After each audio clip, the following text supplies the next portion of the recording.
ഇന്നലകളില്ലാതെ ഭാഗം 22.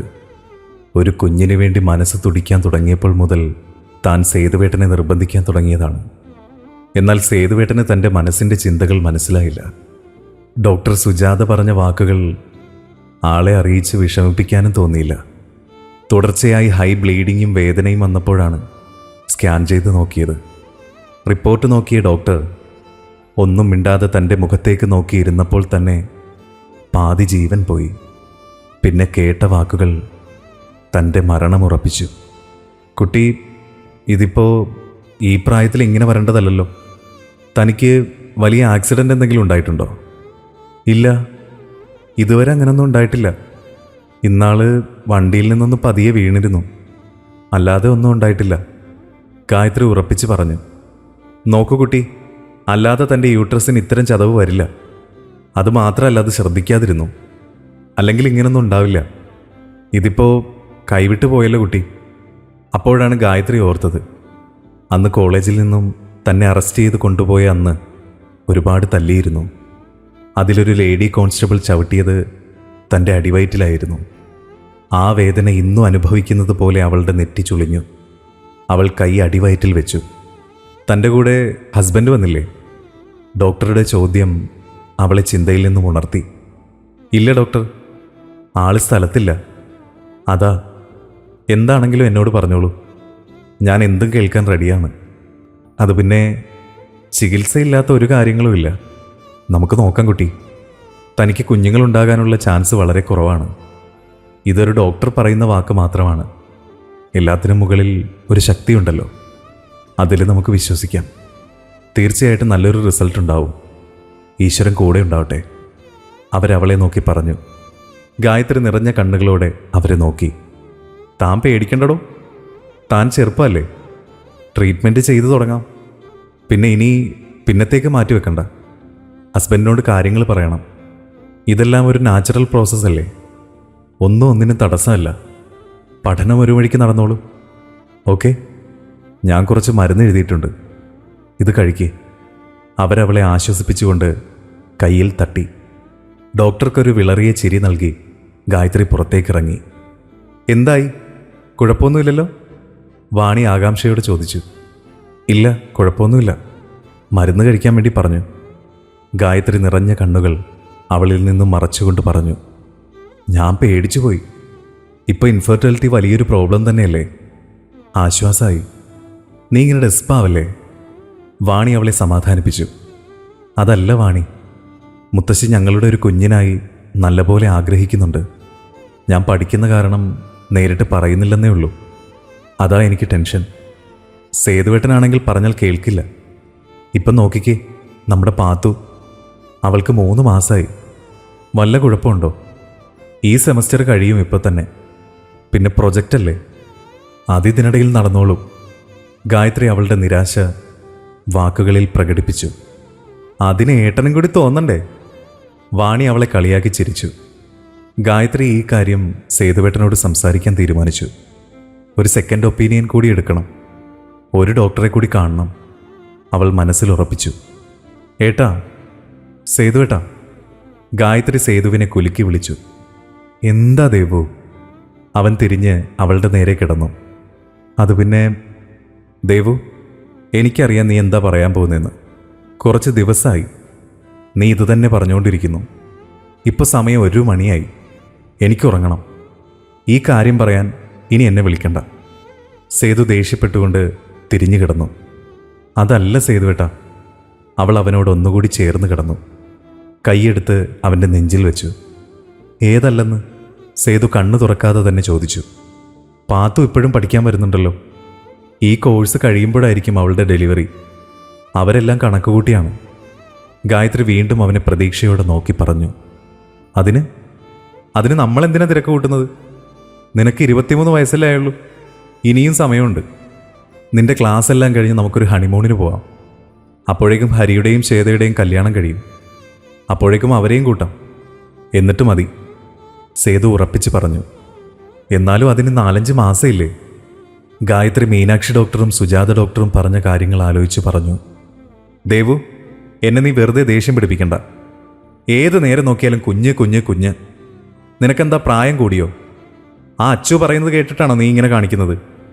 കുറേ ദിവസമായി ഞാൻ ഇത് തന്നെ കേൾക്കുന്നു. പഠിക്കുന്ന ഒരു വിചാരമില്ല. ഇങ്ങനാണെങ്കിൽ ഞാൻ നാളെ മുതൽ ഇങ്ങോട്ട് വരാതെ ക്വാർട്ടേഴ്സിൽ നിൽക്കും. പിന്നെ നീ ആരോട് പറയും കുഞ്ഞ് കുഞ്ഞെന്ന്? സേതു ദേഷ്യത്തോടെ പറഞ്ഞ് തലയിണ എടുത്ത് ചെവിക്ക് മുകളിൽ വെച്ച് കമിഴ്ന്നു കിടന്നു. ഗായത്രിക്ക് സങ്കടം വന്ന് അവളും തിരിഞ്ഞു കിടന്നു. ദേവു, നിന്റെ മോൾക്ക് വിഷമായോ? സേതു അവളെ ചേർത്ത് പിടിച്ച് ചോദിച്ചു. രാവിലെ അവളെ കണ്ടപ്പോൾ ദേഷ്യപ്പെട്ട പിണക്കം മാറ്റാനാണ് അവൻ അവളെ കെട്ടിപ്പിടിച്ചത്. സേതുവേട്ടാ, മാറി നിൽക്ക്. എൻ്റെ ദേഹത്താകെ വിയർപ്പാണ്. ഗായത്രി അവനെ മാറ്റി നിർത്തി. സേതുവിന് പെണ്ണിൻ്റെ പിണക്കം മനസ്സിലായി. അവൻ ചുണ്ട് കടിച്ച് ചിരിച്ചുകൊണ്ട് അവളെ നോക്കി. എൻ്റെ ദേവു, നീ എന്തിനാ ഇങ്ങനെ പിണങ്ങുന്നേ? ഇനി നീ പറയുന്ന പോലെ ആട്ടെ. വാ, ഇപ്പം മുതലങ്ങ് തുടങ്ങാം. എന്തേ എന്ന് പറഞ്ഞുകൊണ്ട് സേതു അവളെ വട്ടം കെട്ടിപ്പിടിച്ചു. ഗായത്രിക്ക് ചിരി വന്നു. അവൾ അത് മറച്ച് ഗൗരവത്തിൽ തന്നെ നിന്നു. നീ എന്നെ ഒരു പെൺകോന്തനാക്കി.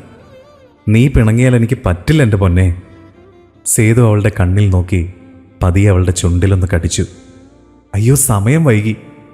സേതു ഓർത്തുകൊണ്ട് താഴേക്കോടി. ഗായത്രി അത് കണ്ട് ചിരിയോടെ പിന്നാലെ ചെന്നു. പിന്നെയും ദിവസങ്ങൾ കടന്നുപോയി. ഓരോ മാസവും വിരുന്നെത്തുന്ന ചുവന്ന രേഖകൾ അവളെ തളർത്തിക്കൊണ്ടിരുന്നു. ആവശ്യമില്ലാതെ അവൾ സേതുവിനോട് വഴക്ക് പിടിച്ചും മിണ്ടാതെ നടന്നും അവളുടെ നിരാശ അവൾ കാണിച്ചു. എന്നാൽ ഇതെല്ലാം അവളുടെ കുറുമ്പായിട്ടാണ് അവൻ കരുതിയത്. ശ്വേതയും കൂടി പോയതോടെ അവൾ കൂടുതൽ അവളിലേക്ക് തന്നെ ഒതുങ്ങി.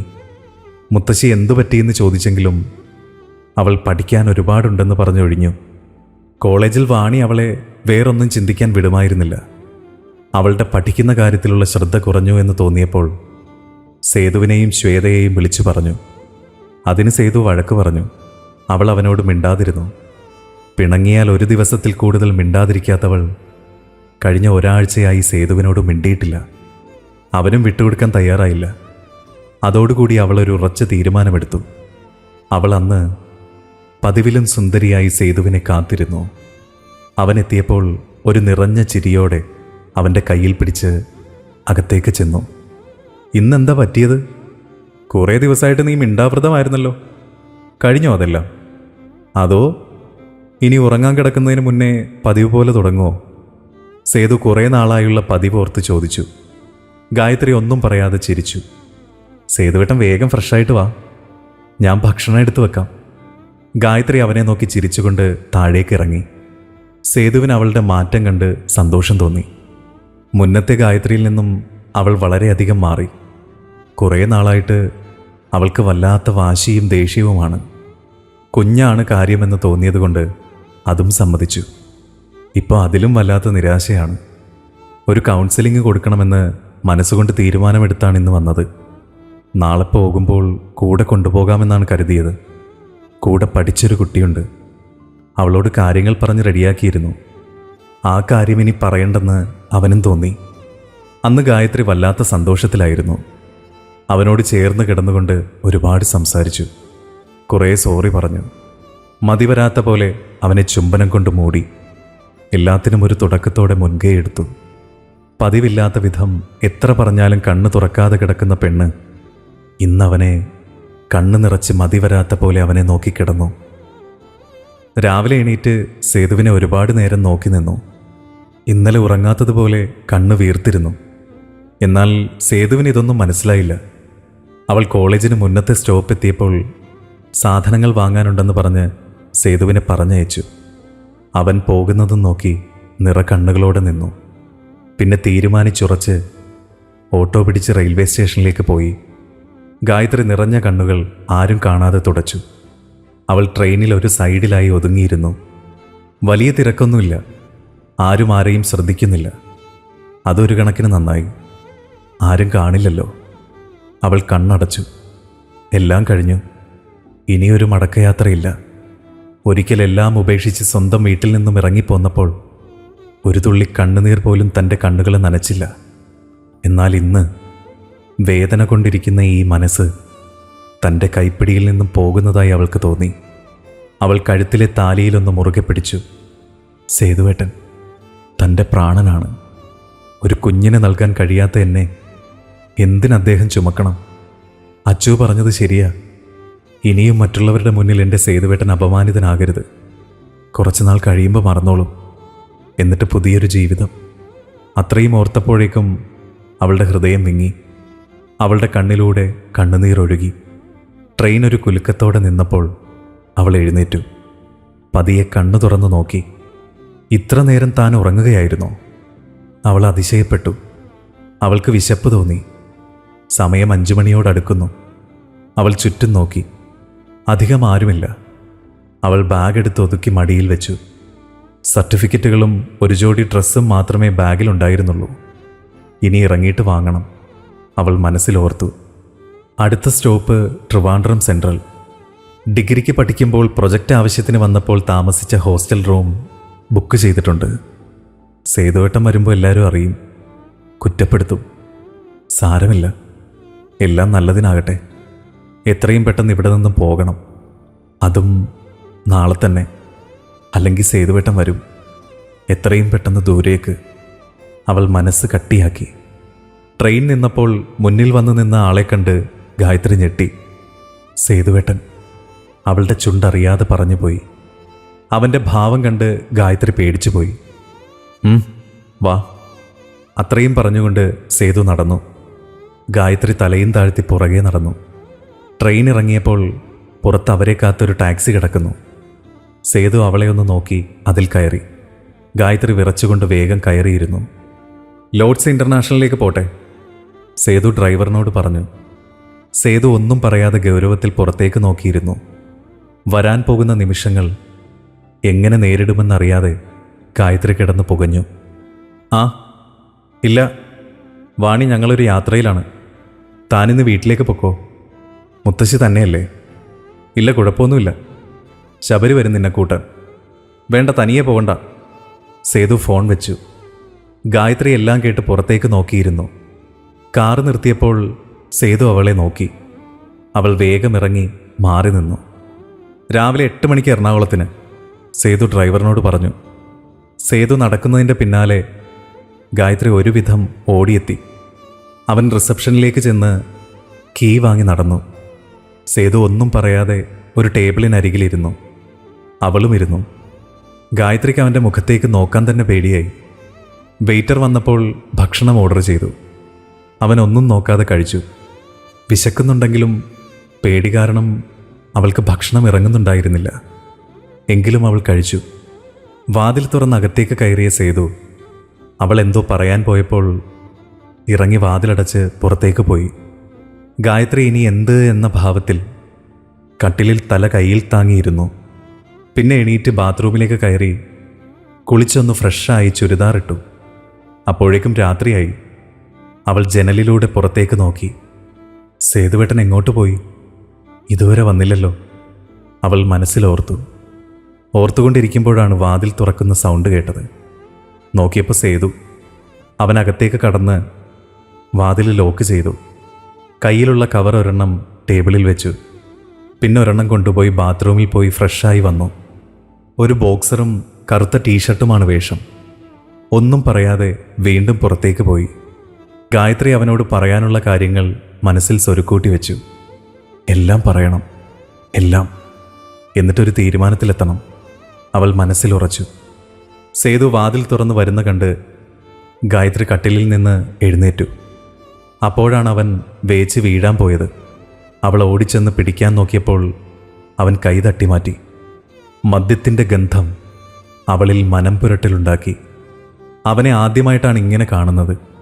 അവളുടെ കണ്ണ് നിറഞ്ഞു. പെട്ടെന്ന് സേതു അവളെ ചേർത്ത് പിടിച്ച് ചുണ്ടിൽ വന്യമായി ചുംബിച്ചു. അവൾക്ക് വേദന എടുത്തിട്ടും അവൻ വിട്ടില്ല. ചുണ്ടുപൊട്ടി ചോര വന്നു. ശ്വാസം കിട്ടാതെ അവൾ പിടഞ്ഞു.